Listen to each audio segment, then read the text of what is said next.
Welcome back to the Rising Coaches podcast series, Everyone Needs a Coach. I'm your host, Matt Gordon. Today we are joined by Heather Macy, the women's coach at Spartanburg Methodist College. Coach Macy has been the head coach at East Carolina, where she was the winningest coach in school history. Macy has also held head coaching positions at Francis-Macon University and Pfeiffer University. In addition to her college coaching career, Macy founded Influence and Impactors, Inc., a nonprofit that helps people of all ages reach their goals through service and leadership events.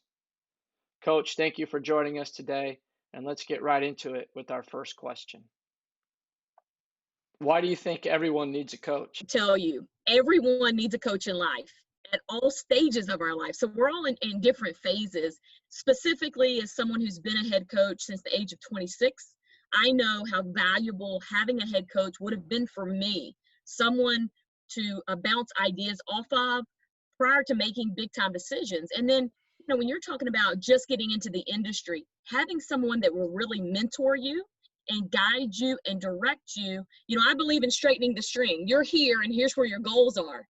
Well, how quickly you go from point A to point B will determine how many detours that you have. So if you want to straighten the string from where you are to where your goals are, then for me, having a mentor and having a coach in your life is one key factor in doing that.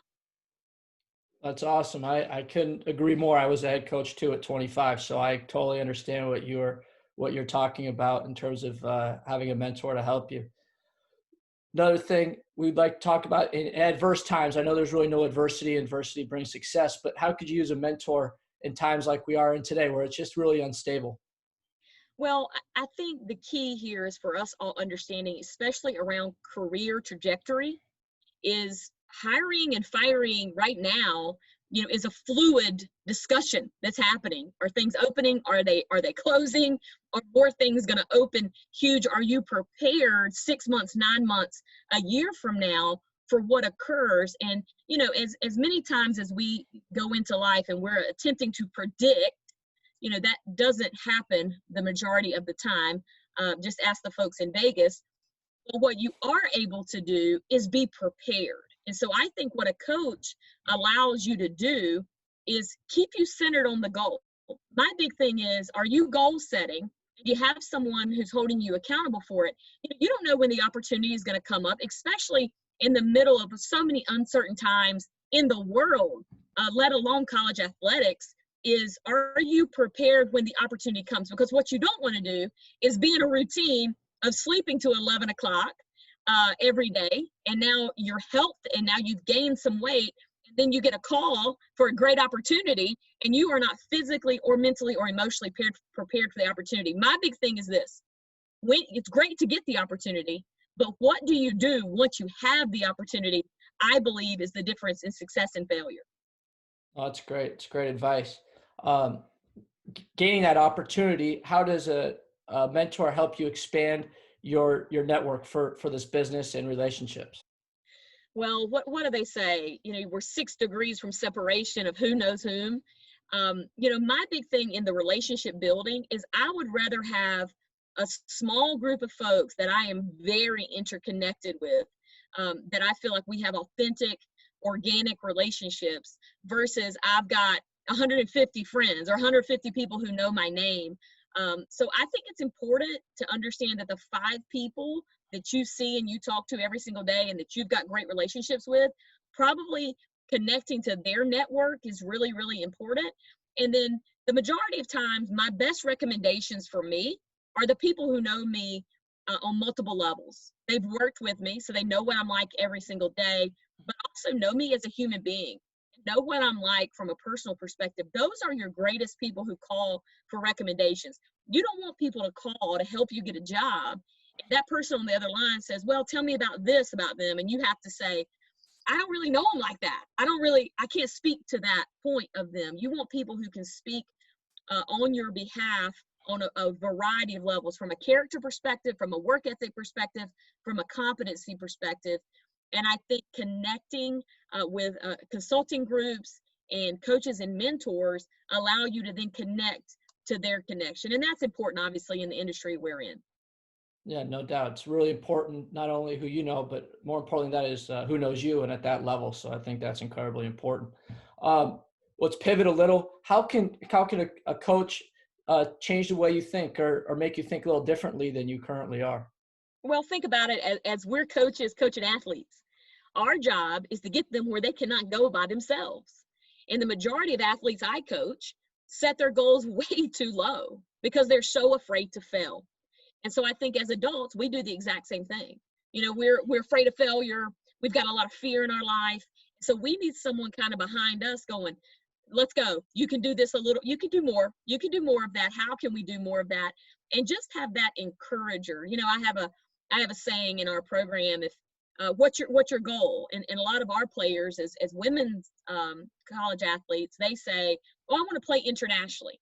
And the first thing I say back to them is, so you're telling me if a WNBA GM head coach calls you and says, we want you on our team, there's only 11 people make this roster, and you're one of them, that you're going to go, nah, I don't want to play in the WNBA. I'm just going to go to New Zealand. Heck no, you're going to the WNBA. You're just afraid to set your goals and work every single day like you're going to the WNBA.